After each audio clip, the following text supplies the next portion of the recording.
রাসূলুল্লাহ সাল্লাল্লাহু আলাইহি সাল্লাম বলেন, লা আ'লামান্না আকওয়ামান মিন উম্মতি ইয়াতুনা ইয়াউমাল কিয়ামাহ বিহাসানাতিন আমসালি জিবালি তিহামাতা বাইদা।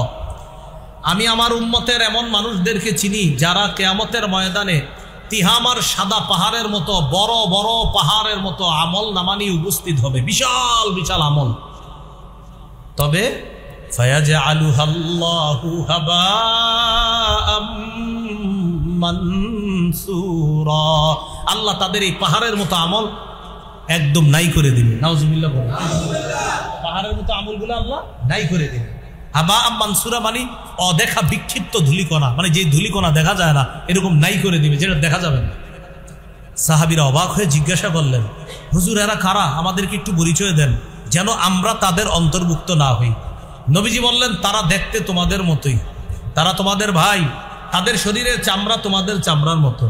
ইয়াখুজুনা মিনাল লাইলি কামা তাখুজুনা, তারা রাতে তাহাজ্জুদ পড়বে তোমরা যেমন তাহাজ্জুদ পড়ো, তাহলে সব ঠিক আছে।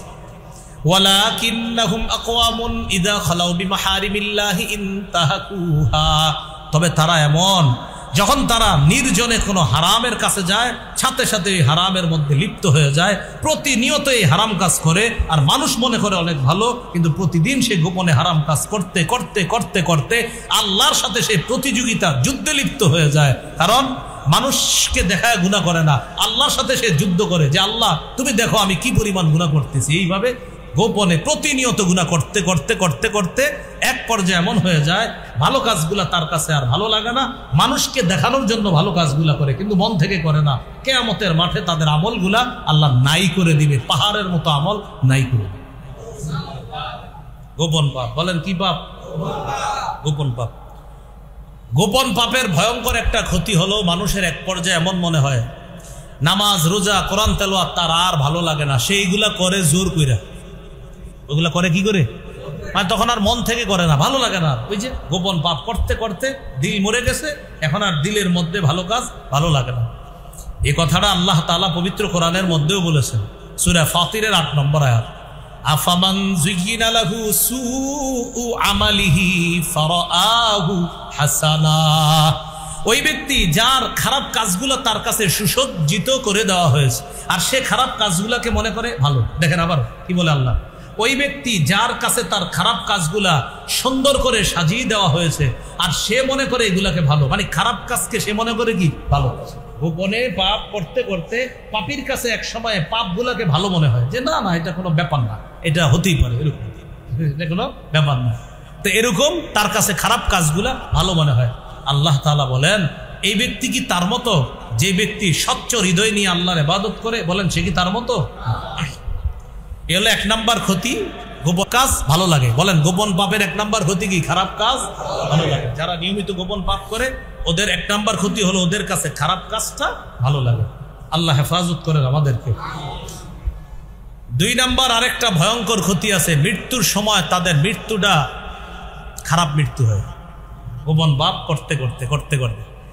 ইবনে রজব হাম্বলি রহমতুল্লাহি আলাইহি বলেন, আন্না খাতিমাতাস সু তাকুনু বিসাবাবি দাসিসাতিন বাতিনাতিন লা ইয়াত্তালিউ আলাইহা নাস, বেশিরভাগ ক্ষেত্রে খারাপ মৃত্যু হয় নিয়মিত খারাপ গুনাহ করার কারণে। যেই গুনাহ মানুষ জানে না আল্লাহ জানে, এই নিয়মিত গুনাহ করার কারণে এই ব্যক্তির খারাপ মৃত্যু হয়, যে মানুষ জানে না যে গুনাহটা ওটা আল্লাহ জানে, যার কারণে ওর খারাপ মৃত্যু হয়। নিয়মিত কিসের কারণে? গুনাহ। দেখবেন অনেক সময় এমন হয়, অনেক ভালো মানুষ মারা গেলে আমরা বলি হ্যাঁ এর মৃত্যু এমন হলো কেন, তো ভালো মানুষ ছিল। নাউজুবিল্লাহ, জানি না উনি কেমন ছিল, কিন্তু এমনও হতে পারে গোপনে নিয়মিত খারাপ কাজ করতো, নিয়মিত খারাপ কাজ করতো। তো ইবনে রজব হাম্বলি বলেন, খারাপ মৃত্যু হওয়ার অন্যতম একটা কারণ নিয়মিত যারা গোপন পাপ করে, যেটা আল্লাহ তাআলা জানে, আল্লাহ তাআলা জানে, মানুষ জানে না, এই মানুষটার খারাপ মৃত্যু হয় ওই গোপনে নিয়মিত পাপের কারণে। এই 2 নাম্বার ক্ষতি। গোপন পাপের 3 নাম্বার ক্ষতি, পাপী সরাসরি আল্লাহর সাথে নিয়মিত যুদ্ধ করে। কার সাথে যুদ্ধ করে? আল্লাহর সাথে যুদ্ধ করে। ইবনুল আরাবী রহমতুল্লাহি আলাইহি বলেন, আখসারুল খাসিরিন, ওই ব্যক্তি সবচাইতে ক্ষতিগ্রস্ত, ওই ব্যক্তি সবচাইতে ক্ষতিগ্রস্ত যে ব্যক্তি আবদালিন নাসি সালিহা আমালিহি, যে ব্যক্তি মানুষের সামনে তার নেকের কাজগুলা প্রকাশ করে। দেখেন ওই ব্যক্তি সবচেয়ে ক্ষতিগ্রস্ত যে ব্যক্তি তার ভালো কাজগুলা মানুষের সামনে প্রকাশ করে।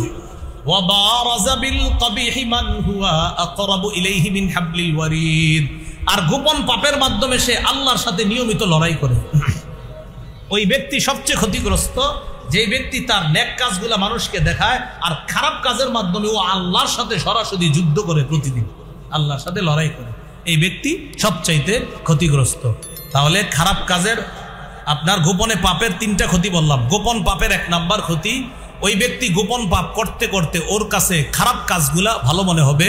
2 নাম্বার ক্ষতি, ওই ব্যক্তির মৃত্যুটা হবে খারাপ কাজ করার কারণে, ভয়ঙ্কর মৃত্যু হবে।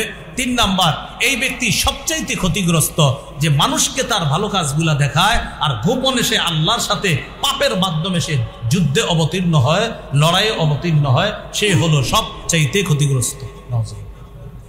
আমরা এখন জানবো নেকির কাজ নষ্ট হয় কিভাবে। ভালো আমল, ভালো কাজ বা অনেক কিছু করলেন আপনি, এগুলা নষ্ট হয়ে যাবে কিভাবে? 1 নাম্বার, কোরআনের কোন আয়াত যদি কেউ অস্বীকার করে তার সব ভালো কাজ বরবাদ হয়ে যাবে। সূরা আলী ইমরানের 21-22 নম্বর আয়াতে আল্লাহ বলেন, ইন্নাল্লাযীনা ইয়াকফুরুনা বিআয়াতিল্লাহ ويقتلون النبيين بغير حق ويقتلون الذين يأمرون بالقسط من الناس فبشرهم بعذاب أليم। যারা আল্লাহর আয়াতকে অস্বীকার করে, যারা নবীদেরকে অন্যায়ভাবে হত্যা করে, যারা তাদেরকে হত্যা করে, যারা মানুষকে নেকির কাজের আদেশ করে, যারা তাদেরকে হত্যা করে, যারা ন্যায়ের আদেশ করে, নবী আপনি তাদেরকে যন্ত্রণাদায়ক আযাবের সুসংবাদ দেন। উলাইকাল্লাযীনা হাবিতাত আ'মালুহুম ফিদ দুনিয়া ওয়াল আখিরাহ, এরাই তারা যাদের দুনিয়া আখিরাতে সমস্ত আমল বরবাদ হয়ে যাবে। সমস্ত আমল কি হয়ে যাবে? বরবাদ। কেন? কোরআনের কোন আয়াত অস্বীকার করলে সব কিছু বরবাদ হয়ে যাবে। এই জন্য মনে করেন কেউ যদি বলে হুজুরদের চেয়ে আমি কোরআন কম বুঝি না, তো ঠিক আছে, হতে পারে উনি হুজুরদের চেয়ে কোরআন বেশি বুঝে, এটা বাস্তব। বলতে পারে অমুক আলেমের চেয়ে আমি নামাজ বেশি পড়ি, ঠিক আছে, আপনি নামাজও বেশি পড়েন। অমুক হুজুরদের চাইতে আমি রোজাও বেশি রাখি, ঠিক আছে, এটাও ঠিক আছে, আপনি হয়তো রোজাও বেশি রাখেন। কিন্তু আপনি যদি এত ভালো কাজ করার পরেও কোরআনের একটা আয়াতকে, সামান্য অংশকে অস্বীকার করেন, আপনি হুজুরদের চেয়ে এত ভালো হয়েও সব বরবাদ হয়ে যাচ্ছে। মনে করেন কেউ ডায়লগ দিল, যারা আমাদের বিরুদ্ধে আজকে মিছিল করতেছে, যারা আমাদের বিরুদ্ধে আন্দোলন করে, তাদের চেয়ে আমরা নামাজ কম পড়ি না, তাদের চেয়ে কোরআন কম পড়ি না, তাদের চেয়ে রোজা কম রাখি না, এরকম যদি ডায়লগ দেয়, জবাবটা কি হবে? আপনি রোজাও বেশি রাখেন, নামাজও বেশি পড়েন, কোরআনও বেশি পড়েন, বাকি সূরা নিসার 11 নম্বর আয়াত যদি আপনি মানতে না পারেন, তো আপনার এই সমস্ত ভালো কাজ বরবাদ, আপনার ঈমান নাই, আপনার ঠিকানা জাহান্নাম। এজন্য কেউ যদি কখনো বলে আপনাদের চেয়ে আমল কম করি না, আমি বিষয়টা ভালোভাবে নিই, হইতে পারে উনি অনেক আমল করে যেটা আমাদের জানা নাই, কিন্তু এত আমল করার পরে কোরআনের আয়াত অস্বীকার করলে সব আমল বরবাদ। সূরা নিসার 11 নম্বর আয়াতে আল্লাহ স্পষ্ট বিধান দিয়েছেন, ইউসিকুমুল্লাহু ফি আওলাদিকুম লিযযাকারি মিসলু হাজ্জিল উনসায়াইন। আল্লাহ তোমাদেরকে তোমাদের সন্তানের ব্যাপারে উপদেশ দিচ্ছেন, তোমাদের সন্তানদের ব্যাপারে আল্লাহ তোমাদেরকে ওসিয়ত করতেছেন, 2 জন নারীর অংশের সমান পাবে একজন পুরুষ। এই বিধান কার? এখন কেউ যদি হাজারো ইবাদত করার পর বলে আল্লাহ যে বিধান দিয়েছেন 2 জন নারীর অংশের সমান একজন পুরুষ, এখন কেউ যদি বলে না এটা আমি মানি না, বরং পুরুষ যা পাবে নারীও তা পাবে, তার ঈমান আছে না গেছে? এই জন্য কোরআনের কোন আয়াতকে অস্বীকার করলে সব ভালো কাজ বরবাদ হয়ে যাবে। আল্লাহ আমাদের এই দেশকে কোরআন বিরোধী কোনো কথা, কর্ম, আইন থেকে হেফাজত করেন। আমল বরবাদ হওয়ার 2 নাম্বার কারণ, আখিরাতের সাক্ষাৎকে অস্বীকার করলে আমল বরবাদ। সূরা আলী ইমরান, সূরা আরাফ 147 নম্বর আয়াতে আল্লাহ বলেন, ওয়াল্লাযীনা কাযযাবু বিআয়াতিনা ওয়া লিকাইল আখিরাতি হাবিতাত আ'মালুহুম যারা আমার আয়াতগুলাকে অবিশ্বাস করে, অস্বীকার করে, ওয়ালিকাইল আখিরা, যারা আখিরাতের সাক্ষাৎকে মিথ্যা সাব্যস্ত করে, যারা আখিরাতের সাক্ষাৎ এটাকে যারা মনে করে এটা মিথ্যা, এটা সঠিক না, এরকম যদি মনে করে, আল্লাহ তাআলা বলেন এরা হলো ওই সমস্ত মানুষ যাদের আমল যা আছে সব বরবাদ হয়ে যাবে। হাবিতাত আমালুহুম, তাদের আমল বরবাদ হয়ে যাবে। কেউ যদি দুনিয়াতে ভালো কাজ করে আর যদি বলে আখিরাত হতেও পারে নাও হতে পারে, দুনিয়ার সব ভালো কাজ বরবাদ হয়ে যাবে। বলেন আপনার আখিরাত কি হতে পারে না নিশ্চিত হবে? কেউ যদি বলে আখিরাত হতে পারে নাও হতে পারে, তার আমল নামা সব বরবাদ, ভালো কাজ করলো বরবাদ, কারণ তার আখিরাতের প্রতি ঈমান নেই। আল্লাহ তাআলা বলেন وَإِذَا قِيلَ إِنَّ وَعْدَ اللَّهِ حَقٌّ وَالسَّاعَةُ لَا رَيْبَ فِيهَا قُلْتُمْ مَا نَدْرِي مَا السَّاعَةُ إِن نَّظُنُّ إِلَّا ظَنًّا وَمَا نَحْنُ بِمُسْتَيْقِنِينَ। কিছু মানুষ আছে এমন, তাদেরকে যখন বলা হয় আল্লাহর ওয়াদা সত্য, কিয়ামত হবে, এতে কোনো সন্দেহ নাই, তখন তোমাদের মধ্যে কিছু মানুষ তোমরা বলতা মা নাদরি মাসসাআ, আমরা জানি না কিয়ামত কি জিনিস। নাউজুবিল্লাহ বলেন। একদল মানুষের সামনে কিয়ামতের কথা বললে তারা বলে কিয়ামত আবার কি জিনিস। ইন্নাজুন্নু ইল্লা যান্না, তারা বলে আমরা শুধুমাত্র ধারণা রাখি। নাউজুবিল্লাহ। ওয়া মা নাহনু বিমুস্তাইকিনিন, কিয়ামতের বিষয়টা আমরা দৃঢ়ভাবে বিশ্বাস করি না, এটা তারা বলে। তাহলে একদল মানুষ কিয়ামতের বিষয় বললে বলে হতে পারে, ধারণা রাখি, হুজুররা জুমার নামাজে দেখি বয়ান করে, হইলে হইতেও পারে, বাকি নিশ্চিতভাবে বিশ্বাস করি না, এরকম যারা বলবে তাদের ঈমান শেষ। তারা হাজারো ভালো কাজ করলেও এই ভালো কাজের কোনো মূল্যায়ন থাকবে না যদি আখিরাতের সাক্ষাৎকে অস্বীকার করে। এ হলো আমল বরবাদের 2 নাম্বার কারণ। আমল নষ্ট হওয়ার 3 নাম্বার কারণ। সূরা হুদের 15-16 নম্বর আয়াতে আল্লাহ তাআলা বলেছেন। 3 নাম্বার কারণটা বাংলায় মনে রাখবো, বলেন প্রদর্শন প্রিয়তা। বলেন তো একটু। লৌকিকতা, লোক দেখানোর জন্য আমল করা। এই লোক দেখানোর জন্য আমল করলে আমল নষ্ট হয়ে যাবে, আল্লাহ আমল নষ্ট করে দিবে লোক দেখানোর জন্য আমল করলে। সূরা হুদের 15-16 নম্বর আয়াতে আল্লাহ তাআলা বলেন মান কানা ইউরিদুল হায়াতাদ দুনিয়া ওয়া যিনাতাহা নুওয়াফি ইলাইহিম আমালাহুম ফিহা ওয়া হুম ফিহা লা ইউবখাসুন। যে ব্যক্তি পার্থিব জীবন কামনা করে, পার্থিব জীবনের সাজসজ্জা কামনা করে, নুওয়াফি ইলাইহিম আমালাহুম ফিহা, আল্লাহ বলেন যে ব্যক্তি পার্থিব জীবন এবং তার সাজসজ্জা কামনা করে, আমি তাকে দুনিয়াতে তার কর্মের প্রতিদান দিয়ে দিব, পরিপূর্ণ দিয়ে দিব। ওয়া হুম ফিহা লা ইউবখাসুন, একটুও কম দেওয়া হবে না।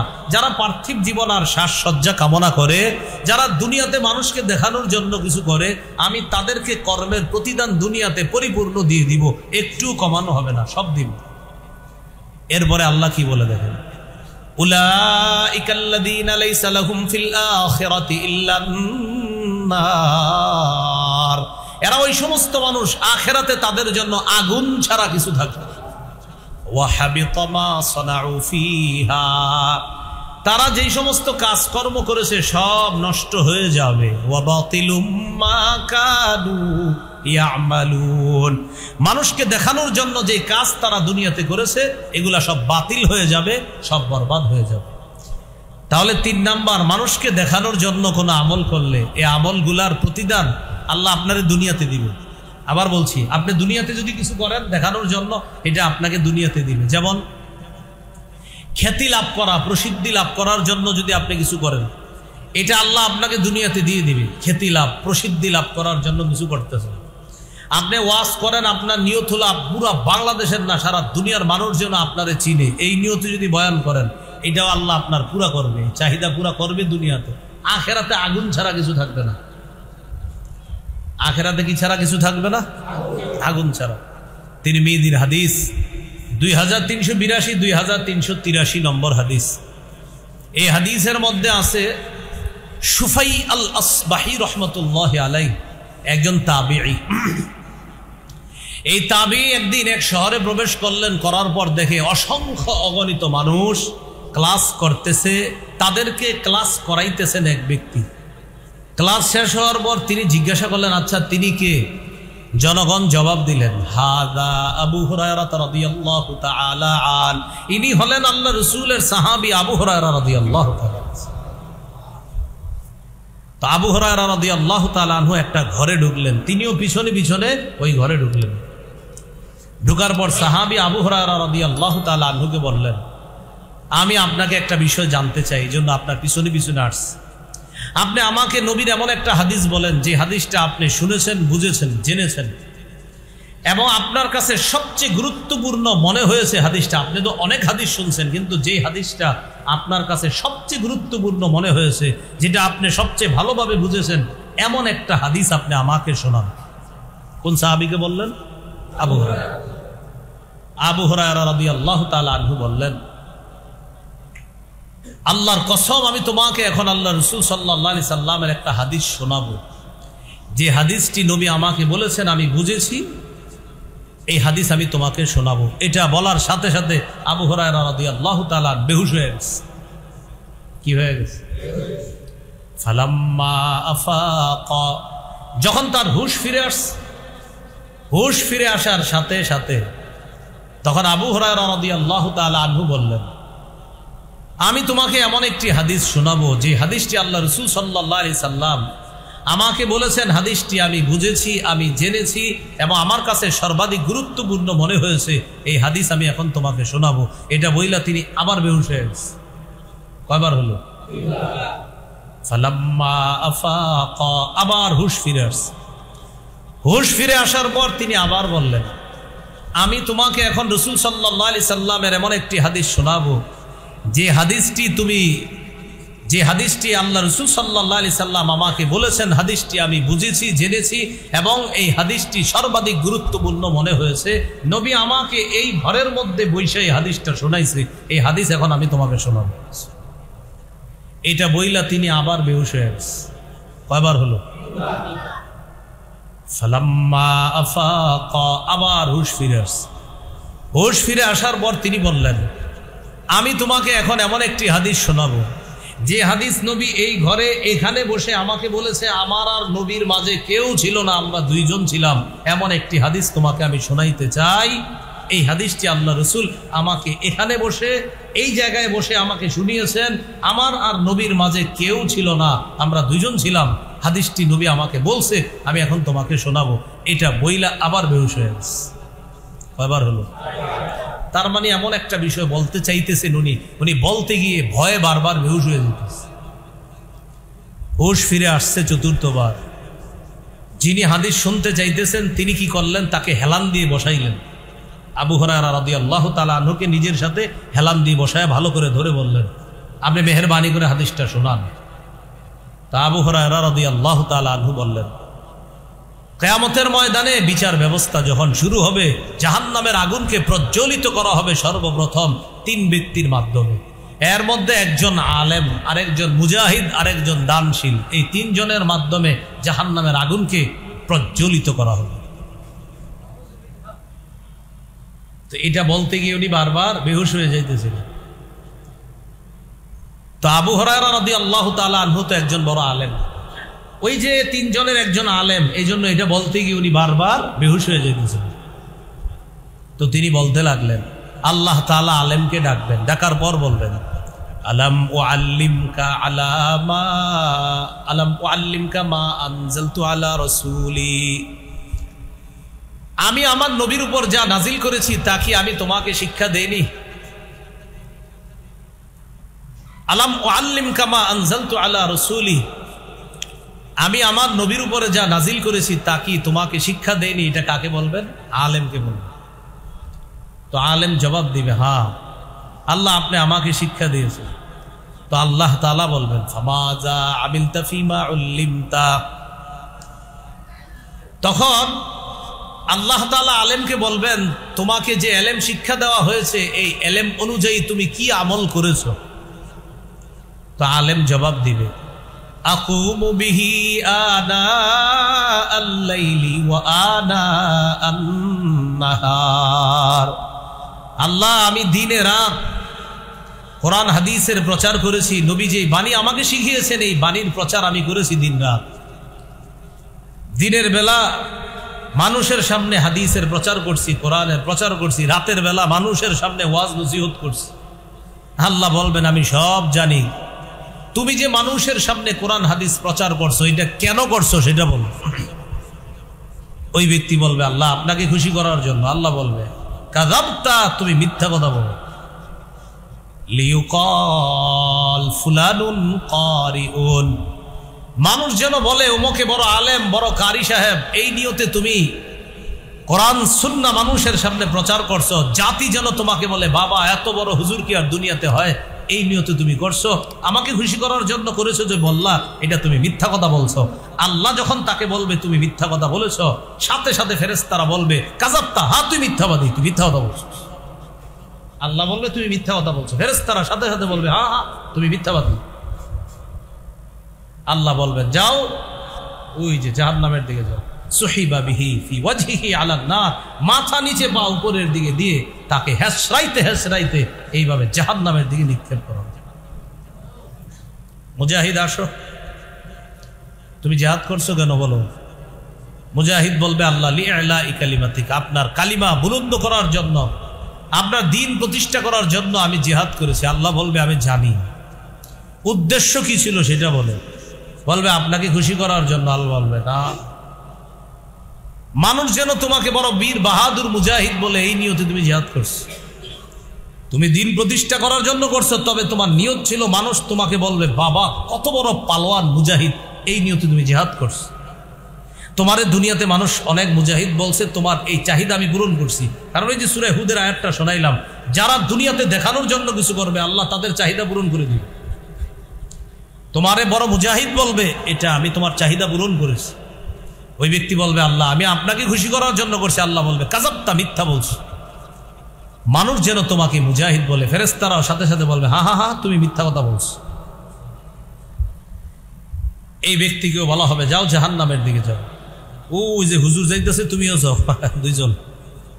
এবার ডাকবে দানশীলকে, দানশীলকে ডেকে বলা হবে তুমি কেন দান করেছো বলো।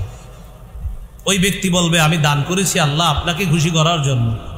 আল্লাহ তাআলা বলবে না তুমি এই জন্য দান করো নাই, তুমি দান করেছো মানুষ তোমাকে বড় দাতা বলবে। এই জন্যই তো দান করার সময় ক্যামেরা ভিডিও সব রাখতা, ফেসবুকে যেন প্রতিদিন তোমার 50টা ছবি আসে আর বলা হয় অমুকে 1300 পরিবারকে কিছু দান করেছে, এই নিয়তে তুমি দান করছো। তো তোমার নিয়তটা পুরা করেছি আমি আল্লাহ। তোমার দুনিয়াতে মানুষ বহুত দানশীল বলতো, তুমি বাংলাদেশের 10 জন দানবীরের একজন, এই নিয়তে তুমি যদি করে থাকো সেটা আমি পুরা করেছি। যাও ওই যে দুইজন যেদিকে যায় ওইদিকে যাও, মাথা নিচে পা উপরের দিকে দিয়ে হেসরাইতে হেসরাইতে জাহান্নামে নিক্ষেপ করা হবে। আমল বরবাদের 3 নাম্বার কারণ প্রদর্শন প্রিয়তা, লোক দেখানো 3 নাম্বার কারণ। এটা হলো আমল বরবাদের 3 নাম্বার কারণ, লোক দেখানো, এটা 3 নাম্বার কারণ। এখানে একটা মাসালা মনে রাখা, কেউ যদি আল্লাহকে খুশি করার জন্য ইবাদত করেন, এতে যদি মানুষ প্রশংসা করে ফেলে সেক্ষেত্রে কি হবে? মানে মানুষকে দেখানোর জন্য না, করছেন কার জন্য? কিন্তু মানুষ কি করছে? প্রশংসা। সহিহ মুসলিমের বর্ণনা, এক সাহাবী রাসূল সাল্লাল্লাহু আলাইহি সাল্লামকে প্রশ্ন করলেন, ইয়া রাসূলুল্লাহ, কেউ যদি আল্লাহকে খুশি করার জন্য ইবাদত করে আর বান্দা যদি প্রশংসা করে সেটার কি হবে? নবীজি বললেন, তিলকা আজিলু বুশরাল মুমিন, এটা মুমিনের নগদ সুসংবাদ। মুমিন ইবাদত কার জন্য করছে? এতে মানুষ করছে প্রশংসা। নবীজি বলেন, মানুষ যদি তোমার প্রশংসা করে আর তুমি ইবাদত আল্লাহর জন্য করো, এটা লোক দেখানো হবে না, এটা মনে করবা দুনিয়াতে আল্লাহর পক্ষ থেকে তোমার জন্য নগদ সুসংবাদ। তাহলে মূল বিষয়টা বুঝলাম, ইবাদত করব কার জন্য? প্রশংসা কেউ করুক বা না করুক, আমি আমল করব কার জন্য? কেউ যদি করে ফেলে সেটা কার পক্ষ থেকে সুসংবাদ? আল্লাহ আমাদেরকে বোঝার তৌফিক দান করেন। তাহলে আমল বরবাদের 3 নাম্বার কারণ, লোক দেখানো আমল করা যাবে না, করলে বরবাদ সব। আল্লাহ হেফাজত করেন। 4 নাম্বার শিরিক করা। কি করা? শিরিক করা। সূরা জুমারের 65 নম্বর আয়াতে আল্লাহ বলেন, ওয়ালাকাদ উহিয়া ইলাইকা ওয়া ইলাল্লাযীনা মিন ক্বাবলিক লাইন আশরাকতা লায়াহবাতান্না আমালুকা ওয়া লাতাকুনান্না মিনাল খাসিরিন। নবী আপনার কাছে আর আপনার পূর্ববর্তী যারা তাদের কাছে এই মর্মে ওহী পাঠানো হয়েছে, যদি আপনি শিরিক করেন আপনার আমল নামাও বরবাদ হয়ে যাবে। নবীজিরে আল্লাহ বলতেছে আপনি শিরিক করলে আপনার আমলও অবশ্যই নষ্ট হবে, বরবাদ হবে। তো নবীজি তো শিরিক করবে না। আসলে নবীজিরে বইলা ধমকটা আল্লাহ আমাদেরকে দিতেছে যে দেখো আমার হাবিব, আমার পরে যিনি শ্রেষ্ঠ, এই জগৎ ওই জগৎ সব জগতে আল্লাহর পরে যিনি শ্রেষ্ঠ তাকে আল্লাহ বলতেছে হাবিব আপনি যদি শিরিক করেন আপনার আমলও বরবাদ হয়ে যাবে। তাহলে একটু ভাবেন, আমাদের তো আমলই নাই, নবীর আমলের শেষ নাই, সেখানে আল্লাহ বলতেছে আপনি শিরিক করলে আমল বরবাদ, আর আমাদের তো আমলই নাই, সেখানে শিরিক করলে থাকবে কি? আল্লাহ আমাদের সকলকে হেফাজত করেন। তাহলে শিরিক মুক্ত আমল করা, কি মুক্ত আমল করা? শিরিক মুক্ত আমল। 5 নাম্বার আমল বরবাদ হওয়ার কারণ হলো আল্লাহর নাজিলকৃত কোনো বিধানকে অপছন্দ করলে আমল বরবাদ। আল্লাহর একটা বিধানকে আপনি অপছন্দ করেন, ভালো লাগে না, নাউজুবিল্লাহ, আল্লাহর সব কিছু ভালো লাগতেই হবে আপনার। তা আপনার যদি ভালো না লাগে সব বরবাদ হয়ে যাবে। সূরা মুহাম্মদের 9 নম্বর আয়াতে আল্লাহ বলেন যালিকা বিআন্নাহুম কারিহু মা আনজালাল্লাহ ফাআহবাতা আ'মালাহুম। এটা এই কারণে যে তারা অপছন্দ করেছে মা এমন জিনিস আনজালাল্লাহ, যা আল্লাহ নাজিল করছে, আল্লাহ নাজিলকৃত কোনো বিধান তারা অপছন্দ করেছে। ফাআহবাতা আ'মালাহুম, ফলে আল্লাহ তাদের আমলগুলা নষ্ট করে দিয়েছে। বলি নাউজুবিল্লাহ। সূরা আ'রাফের 54 নম্বর আয়াতে আছে আলা লাহুল খালকু ওয়াল আম, শোনো সাবধান, সৃষ্টি যার হুকুম তার, সৃষ্টি যার হুকুম তার। বলেন তো আমরা কার? আল্লাহ। আমাদের এই শরীরটা সৃষ্টিকার, এই শরীর কিভাবে চলবে আইন হবে কার? এটার পরিবর্তে কেউ যদি বলে শরীর আমার, সিদ্ধান্ত আমার, বাস সে দুনিয়াতে ভালো কাজ করলেও সব বরবাদ। শরীর আমার, সিদ্ধান্ত আমার বলা যাবে না। বলেন আমার সাথে সবাই, শরীর বলেন, শরীর আল্লাহ, সিদ্ধান্ত আল্লাহ। তাহলে আমি এক অংশ, বাকি অংশ আপনারা। শরীর, শরীর সিদ্ধান্ত, শরীর আমার, সিদ্ধান্ত আমার বলা যাবে। শরীর আল্লাহর, সিদ্ধান্ত আল্লাহ। তো 5 নাম্বার আমল বরবাদির কারণ হলো আল্লাহর নাজিলকৃত কোনো বিধান যদি কেউ অপছন্দ করে, বাস আমল সব নষ্ট হয়ে যায়।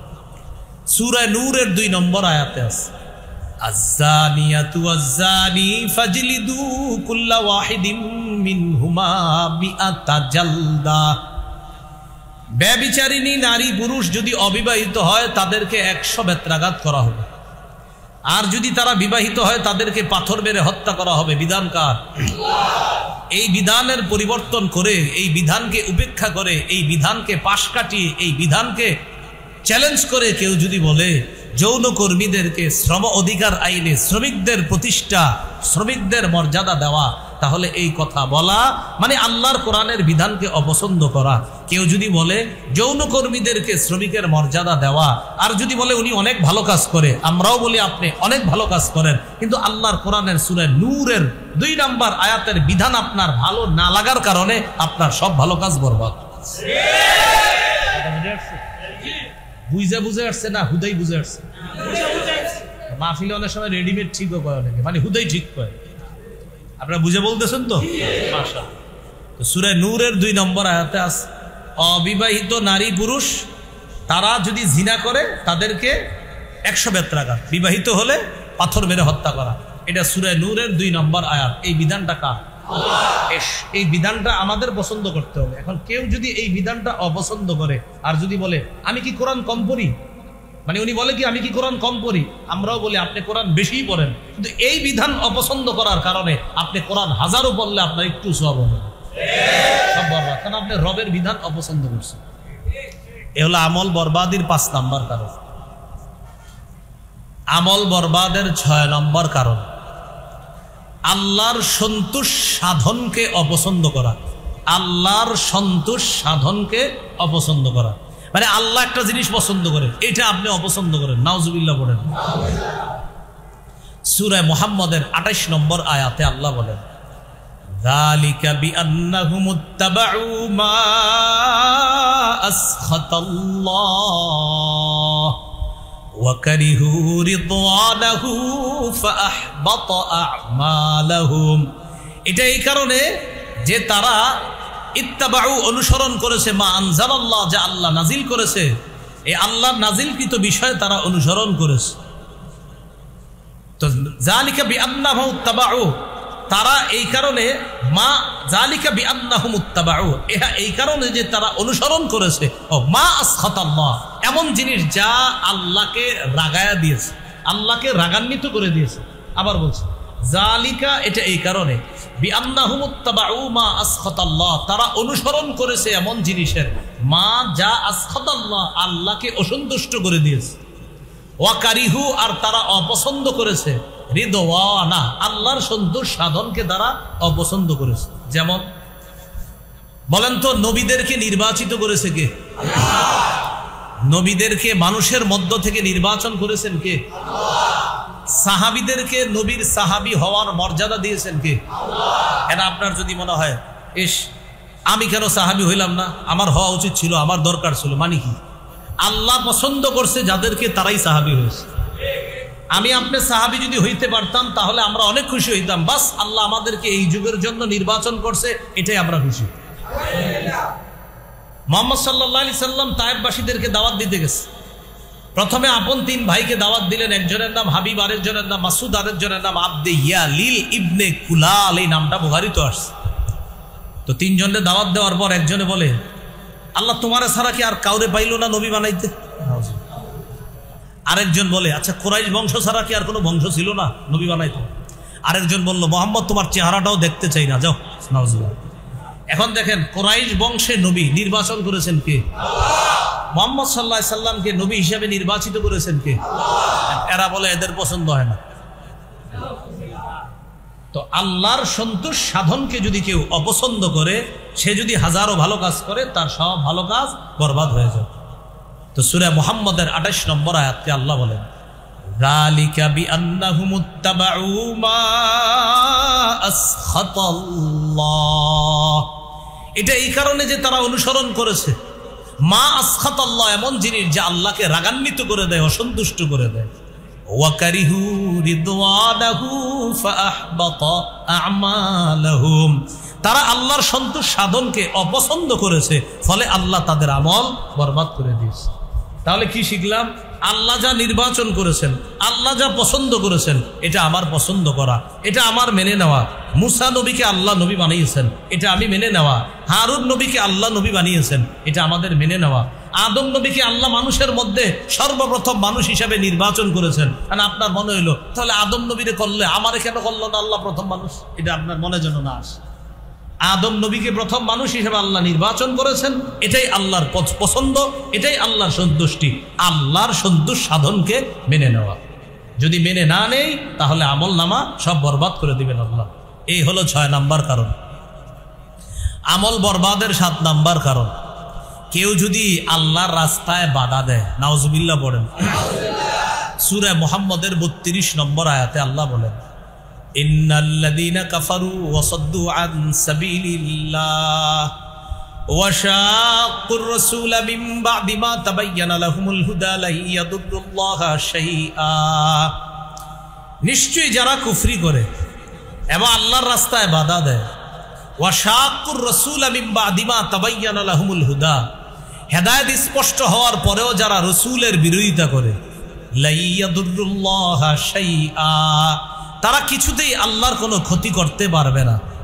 ওয়াসায়ুহবিতু আমালাহুম, খুব শীঘ্রই আল্লাহ তাদের আমলগুলা বরবাদ করে দিবে।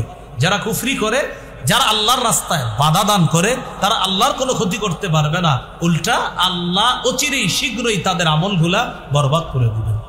এই হলো 7 নাম্বার। আমল বরবাদ হয়ে যাওয়ার 8 নাম্বার কারণ, এটা আমার সাথে একটু বললে মনে থাকবে। বলেন, আল্লাহর ব্যাপারে অমূলক ধারণা পোষণ করা। আল্লাহর ব্যাপারে অমূলক ধারণা পোষণ করা। যেমনটা একটু আমার দিকে তাকায় বুঝেন। তিনি আল্লাহর কাছে দোয়া করতেছে, আল্লাহ আমাকে আপনি মাফ করেন, আমাকে মাফ করেন। আমি বললাম আল্লাহ বুঝি আপনারা মাফ করবো, আল্লাহর আর কাজ নাই আপনারা মাফ করবো। উনি আল্লাহরে বলতেছে আল্লাহ মাফ করেন। আমি বললাম আল্লাহ মাফ করবে না, বলে দিলাম। আল্লাহর সাথে সাথে বলে, আমার বান্দাকে আমি মাফ করবো না না করবো এতে তুমি বলার কি? সাথে সাথে আল্লাহ তাআলা বলেন, আমি আমার ওই বান্দাকে মাফ করে দিলাম আর তোমার আমলগুলা নষ্ট করে দিলাম। সহিহ মুসলিমের বর্ণনা 2621 নম্বর হাদিস। জুনদুব রাদিয়াল্লাহু তাআলা আনহুর বর্ণনা, তিনি বলেন রাসূলুল্লাহ সাল্লাল্লাহু আলাইহি সাল্লাম বলেছেন, এক ব্যক্তি বলেন, ওয়াল্লাহি লা ইয়াগফিরুল্লাহু লিফুলান। এক ব্যক্তি শপথ করে বলতেছে, আল্লাহর কসম আল্লাহ অমুককে মাফ করবে না। নাউজুবিল্লাহ বলেন। এক ব্যক্তি শপথ করে বলতেছে আল্লাহ অমুককে মাফ করবেন, এরকম ডাইরেক্ট বলে ফেলছে অমুককে। তখন আল্লাহ বলে, মান যাল্লাযী ইয়াতাআল্লা আলাইয়া আল্লাহ আগফির লিফুলান। হাবিব তাকে জিজ্ঞাসা করেন, ও বলার কে? ও যে শপথ করে বললো আমি আল্লাহ অমুককে মাফ করবে না, ও এই কথা বলার দুঃসাহস করলো কিভাবে যে আমি আল্লাহ অমুককে মাফ করব না? হাবিব ওরে জানায়া দেন, আমি আল্লাহ গফারতু লিফুলান, অমুককে মাফ করে দিলাম। ওয়া আহবাতু আমালাকা, আর তুমি যে আমি আল্লাহর প্রতি অমূলক ধারণা পোষণ করলা, তোমার আমলগুলা বরবাদ করে দিলাম। এই জন্য বেশি আমল করলে যেন অহংকারও না আসে, যে আমি তো খুব তাহাজ্জুদ করি, আমি খুব নামাজ পড়ি, অহংকার যেন না আসে যে অমুক তো সারাক্ষণ গুনাহ করে। হ্যাঁ, যে গুনাহ করে তারে ভালো কাজের দাওয়াত দেন, তো এটা যেন না আসে আমি এত ভালো কাজ করি আর ও যে কি করে না করে, এরকম যেন না আসে। বরং ও যে খারাপ কাজ করে ভিতরে যেন আপনার ভিতরে এই অনুশোচনা তৈরি হয়, আরে আমি নামাজ পড়তেছি, আল্লাহ তৌফিক দিছে, আমার এই ভাইটা নামাজ পড়তে পারতেছে না, হাতে পায়ে ধরে দেখি ওরে নামাজি বানানো যায় কিনা। অথবা এই কথা আশা রাখা, ইনশাল্লাহ একদিন নামাজি হয়ে যাবে, এই আশা রাখা। কিন্তু এটা না বলা, ওহো কি ও তো খারাপ মানুষ, ও আর কে, এরকম না বলা। তাহলে 8 নাম্বার আমল বরবাদির কারণ, কারো ব্যাপারে অমূলক ধারণা না করা। যেমন আল্লাহর ব্যাপারে অমূলক ধারণা করে নির্দিষ্ট করে কাউকে বললেন, অমুককে বলে ফেললেন যে অমুককে ক্ষমা করবে না, এরকম বলে ফেললেন। তা আল্লাহ বলে, অমুককে ক্ষমা করে দিলাম, তোরে নষ্ট করে দিলাম, তোর আমল বরবাদ করে দিলাম। এলো 8 নাম্বার কারণ। আমল বরবাদির 9 নাম্বার কারণ, আল্লাহ এবং তার রসুলের সাথে বেয়াদবি করলে আমল বরবাদ। আল্লাহ এবং রসুল সাল্লাল্লাহু আলাইহি সাল্লামের সাথে বেয়াদবি করলে। সূরা হুজুরাতের 2 নম্বর আয়াত, এই আয়াতে আল্লাহ বলেন, ইয়া আইয়ুহাল্লাযীনা আমানু লা তারফাউ আসওয়াতাকুম ফাওকা সাওতিন নাবিয়্যি ওয়া লা তাজহারু লাহু বিল কওলি কাজাহরি বা'দিকুম লিবা'দিন আন তাহবাতা আ'মালুকুম ওয়া আনতুম লা তাশউরুন। হে ঈমানদারগণ, নবীর আওয়াজের উপর তোমাদের আওয়াজ উঁচু করবা না। তোমরা একজন আরেকজনের সাথে যেইভাবে জোরে কথা বলো, নবীর সামনে এইভাবে জোরে কথা বলবা না। এতে হতে পারে তোমরা জানবাও না, তোমাদের আমল বরবাদ হয়ে যাবে, নষ্ট হয়ে যাবে। এই আয়াত নাজিলের প্রেক্ষাপট বড় আজীব প্রেক্ষাপট। পৃথিবীর শ্রেষ্ঠ 2 মুসলমান, পৃথিবীর শ্রেষ্ঠ 2 মুসলমান উম্মত আবু বকর এবং ওমর রাদিয়াল্লাহু আনহুমা নবীজির সামনে একটু জোর গলায় কথা বলে ফেলেছিলেন। আল্লাহ আয়াত নাজিল করছে, নবীর সামনে জোর গলায় কথা বলবা না। ওমর ফারুক রাদিয়াল্লাহু তাআলা আনহু আয়াত নাজিল হওয়ার পর উনি জোরে কথাই বলতেন না, মানে একদম চুপ হয়ে গেছে, কথাই বলতে চাইতেন না, যে সর্বনাশ, না জানি কি হয়ে যায়, আস্তে আস্তে কথা বলতেন। তো যাই হোক, এই আয়াত থেকে একটা শিক্ষা, যারা উলামায়ে কেরাম আছে, যারা আল্লাহওয়ালা বুজুর্গ, তাদের সামনেও জোর গলায় কথা না বলা, এটা ভদ্রতা, এটা শিষ্টাচার। বুজুর্গ ব্যক্তিদের সামনে, মা বাবা উস্তাদ, তাদের সামনে উঁচু আওয়াজে কথা না বলা, এটা শিষ্টাচার, এটা ভদ্রতা। আল্লাহ আমাদেরকে কথাগুলো বোঝার তৌফিক দান। তাহলে 9 নাম্বার, রাসূল সাল্লাল্লাহু আলাইহি সাল্লামের সাথে বেয়াদবি করলে আমল বরবাদ। 10 নাম্বার, দান করে খোটা দিলে সব শেষ। কি বললাম বলেন তো? শেষ। সূরা বাকারার 264 নম্বর আয়াতে আল্লাহ বলেন, ইয়া আইয়ুহাল্লাযীনা আমানু লা তুবতিলু সাদাকাতিকুম বিল মান্নি ওয়াল আযা। হে ঈমানদারগণ, তোমরা তোমাদের সদকাগুলা নষ্ট করে দিও না, বিল মান্নি খোটার মাধ্যমে, ওয়াল আযা কষ্ট দেওয়ার মাধ্যমে। কিরে তোরে কি কম দিছি? গত সপ্তাহেই তো তোরে দিলাম, ভুলে গেলি? আপনার দিতে কইছি কি? দান করছেন, করার পরে বলতেছে কি মন নিমু হারামের নিমু হারাম, তুই কম দিছি তোরে, গত সপ্তাহে তো দিলাম এই পরিমাণ, আপনার কে কইছি দিতে? ঘোটা দিয়েন না, দেওয়ার পরে ঘোটা দিয়েন না, কষ্ট দিয়েন না, বরবাদ, নষ্ট হয়ে যাবে সব। আল্লাহ আমাদেরকে হেফাজত করেন। আমল বরবাদির 11 নম্বর কারণ, সর্বশেষ কারণ, বলেন আমার সাথে, গোপন পাপ করা। জোরে বলেন, আবার বলেন। এই পাপে অসংখ্য অগণিত মানুষ জড়িয়ে আছে। সামনাসামনি পাপ করে না, কিন্তু গোপনে পাপ করে। ইবনে মাজার হাদিস 4242 নম্বর হাদিস। রাসূলুল্লাহ সাল্লাল্লাহু আলাইহি সাল্লাম বলেন, লা আ'লামান্না আকওয়ামান মিন উম্মতি ইয়াতুনা ইয়াউমাল কিয়ামাহ বিহাসানাতিন আমসালি জিবালি তিহামাতা বাইদা। আমি আমার উম্মতের এমন মানুষদেরকে চিনি যারা কিয়ামতের ময়দানে তিহামার সাদা পাহাড়ের মতো, বড় বড় পাহাড়ের মতো আমল নামা নিয়ে উপস্থিত হবে, বিশাল বিশাল আমল। তবে ফায়াজআলুহাল্লাহু হাবাআম মানসুরা, আল্লাহ তাদের এই পাহাড়ের মতো আমল একদম নাই করে দিবে। নাউজুবিল্লাহ বলেন। পাহাড়ের মতো আমলগুলো আল্লাহ নাই করে দিবে। হাবাআম মানসুরা মানে অদেখা বিক্ষিপ্ত ধূলিকণা, মানে যে ধূলিকণা দেখা যায় না, এরকম নাই করে দিবে, যেটা দেখা যাবে না। সাহাবীরা অবাক হয়ে জিজ্ঞাসা করলেন, হুজুর এরা কারা, আমাদেরকে একটু পরিচয় দেন, যেন আমরা তাদের অন্তর্ভুক্ত না হই। নবীজি বললেন, তারা দেখতে তোমাদের মতোই, তারা তোমাদের ভাই, তাদের শরীরের চামড়া তোমাদের চামড়ার মতো। ইয়াখুজুনা মিনাল লাইলি কামা তাখুজুনা, তারা রাতে তাহাজ্জুদ পড়বে তোমরা যেমন তাহাজ্জুদ পড়ো, তাহলে সব ঠিক আছে।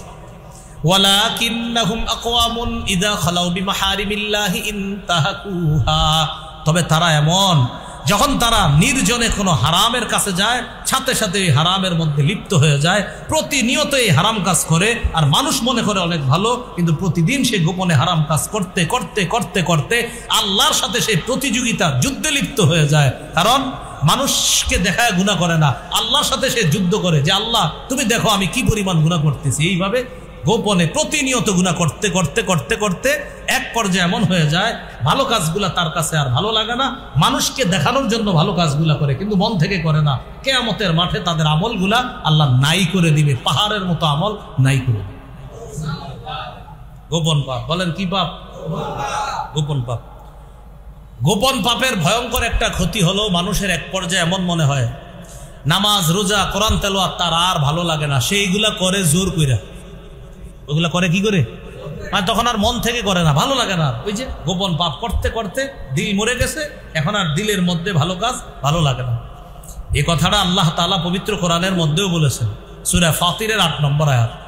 আফামান যুয়িনা লাহু সুউ আমালিহি ফারাআহু হাসানা, ওই ব্যক্তি যার খারাপ কাজগুলো তার কাছে সুসজ্জিত করে দেওয়া হয়েছে, আর সে খারাপ কাজগুলোকে মনে করে ভালো। দেখেন আবার কি বলে আল্লাহ, ওই ব্যক্তি যার কাছে তার খারাপ কাজগুলা সুন্দর করে সাজিয়ে দেওয়া হয়েছে, আর সে মনে করে এগুলাকে ভালো, মানে খারাপ কাজকে সে মনে করে কি ভালো।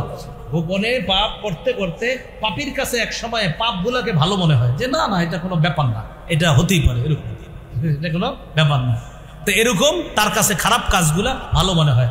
আল্লাহ তাআলা বলেন, এই ব্যক্তি কি তার মতো?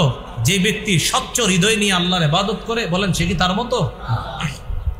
এ হলো 1 নম্বর ক্ষতি, গোপন কাজ ভালো লাগে। বলেন গোপন পাপের 1 নম্বর ক্ষতি কি? খারাপ কাজ ভালো লাগে। যারা নিয়মিত গোপন পাপ করে, ওদের 1 নম্বর ক্ষতি হলো ওদের কাছে খারাপ কাজটা ভালো লাগে। আল্লাহ হেফাজত করেন আমাদেরকে।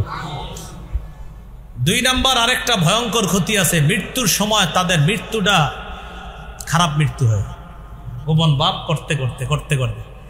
ইবনে রজব হাম্বলি রহমতুল্লাহি আলাইহি বলেন, আন্না খাতিমাতা সু তাকুনু বিসাবাবি দাসিসাতিন বাতিনাতিন লা ইয়াত্তালিউ আলাইহা নাস।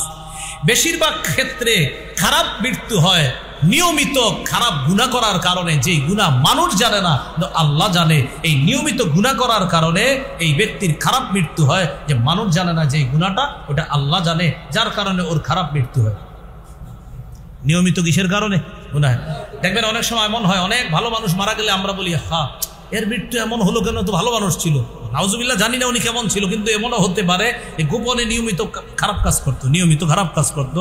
তো ইবনে রজব হাম্বলি বলেন, খারাপ মৃত্যু হওয়ার অন্যতম একটা কারণ নিয়মিত যারা গোপন পাপ করে, যেটা আল্লাহ তাআলা জানে, আল্লাহ তাআলা জানে, মানুষ জানে না, এই মানুষটার খারাপ মৃত্যু হয় ওই গোপনে নিয়মিত পাপের কারণে। এই 2 নম্বর ক্ষতি।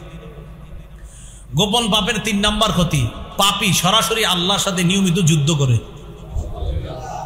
কার সাথে যুদ্ধ করে? আল্লাহর সাথে যুদ্ধ করে। ইবনুল আরবি রহমতুল্লাহি আলাইহি বলেন, আখসারুল খাসিরিন, ওই ব্যক্তি সবচাইতে ক্ষতিগ্রস্ত, ওই ব্যক্তি সবচাইতে ক্ষতিগ্রস্ত যে ব্যক্তি আবদালিন নাসি সালিহ আমালিহি, যে ব্যক্তি মানুষের সামনে তার নেকের কাজগুলা প্রকাশ করে। দেখেন, ওই ব্যক্তি সবচেয়ে ক্ষতিগ্রস্ত যে ব্যক্তি তার ভালো কাজগুলা মানুষের সামনে প্রকাশ করে। ওয়া বারাযা বিল কবিহি মান হুয়া আকরাবু ইলাইহি মিন হাবলিল ওয়ারিদ, আর গোপন পাপের মাধ্যমে সে আল্লাহর সাথে নিয়মিত লড়াই করে। ওই ব্যক্তি সবচেয়ে ক্ষতিগ্রস্ত যে ব্যক্তি তার নেক কাজগুলা মানুষকে দেখায় আর খারাপ কাজের মাধ্যমে ও আল্লাহর সাথে সরাসরি যুদ্ধ করে, প্রতিদিন আল্লাহর সাথে লড়াই করে। এই ব্যক্তি সবচাইতে ক্ষতিগ্রস্ত। তাহলে খারাপ কাজের, আপনার গোপনে পাপের তিনটা ক্ষতি বললাম। গোপন পাপের এক নাম্বার ক্ষতি, ওই ব্যক্তি গোপন পাপ করতে করতে ওর কাছে খারাপ কাজগুলা ভালো মনে হবে। দুই নাম্বার ক্ষতি, ওই ব্যক্তির মৃত্যুটা হবে খারাপ কাজ করার কারণে, ভয়ঙ্কর মৃত্যু হবে।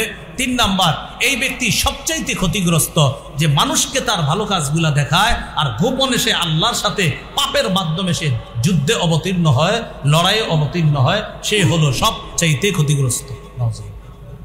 মনে থাকবেনি কথাগুলা? আল্লাহ আমাদেরকে হেফাজত করেন, আল্লাহ আমাদেরকে হেফাজত করেন। এই জন্য ভাই, গোপন পাপ নিয়মিত না করা, গোপনে পাপ করেন না। এখন গোপন পাপ করা একদম সহজ হয়ে গেছে। আগে তো মানুষ 8টা-9টা বাজলেই চোখ লাগে আসতো, ঘুমানোর জন্য মানুষ বিকুল হয়ে যেত। এখন 3টা-4টা বাজে মনে হয় যে ঘুমানো দরকার। রাত 2টা-3টায় মানুষের মনে হয় কি দরকার। এরপরে একটা স্ট্যাটাস দিবে, ডিয়ার ফ্রেন্ডস, আগামীকাল তোমাদের সাথে আবার দেখা হবে। এটা বইলা একটা স্ট্যাটাস দিয়ে ঘুমাবে। মানে উনি বুঝায় উনি অনেক যোগ্য একজন ব্যক্তি। ফেসবুকে একটা স্ট্যাটাস দিয়ে ফজর না পইরা পরের দিন আবার দেখা হবে, আর বুঝায় যে উনি খুব ভাবসাব সম্পন্ন একজন ব্যক্তি। এরকম আপনাদেরকে বুঝাবে। পরের দিন আবার বলবে কি অবস্থা, তোমরা কেমন আছো, সবাই এ আছো সে আছো, এরকম বুঝাবে। এ ক্ষতিগ্রস্ত, এটা সবচেয়ে ক্ষতিগ্রস্ত। এই জন্য গোপন পাপ এগুলা ঘরে ঘরে হচ্ছে। মা বাবা ভাবতেছে সন্তান ভিতরে অঙ্ক করে, ইংরেজি করে, ও দরজা লাগায় গোপন পাপের মধ্যে লিপ্ত আছে। জানেন, আল্লাহ হেফাজত করে। এই 11টা কারণ আমরা জানলাম আমল বরবাদির। তাহলে মূল আলোচনা 3টা মনে আসেনি? 1 নাম্বার, আমাদের শ্রেষ্ঠ সম্পদের নাম ইমানের পরে কি করতে হবে? নেক কাজ। নেক কাজ হতে হবে বিশুদ্ধ নিয়তের সাথে আর সুন্নাহ মোতাবেক, বিশুদ্ধ নিয়তের সাথে আর সুন্নাহ মোতাবেক। 3 নাম্বার, নেক কাজগুলা কি করা যাবে না? নষ্ট করা যাবে। নেকির কাজ নষ্ট হয় আমরা জানলাম যে আমল বরবাদির অনেকগুলা কারণ আছে, 11টা নির্বাচিত কারণ আমরা জানলাম। আল্লাহ আমাদেরকে কথাগুলা মনে রাখার তৌফিক দান করেন।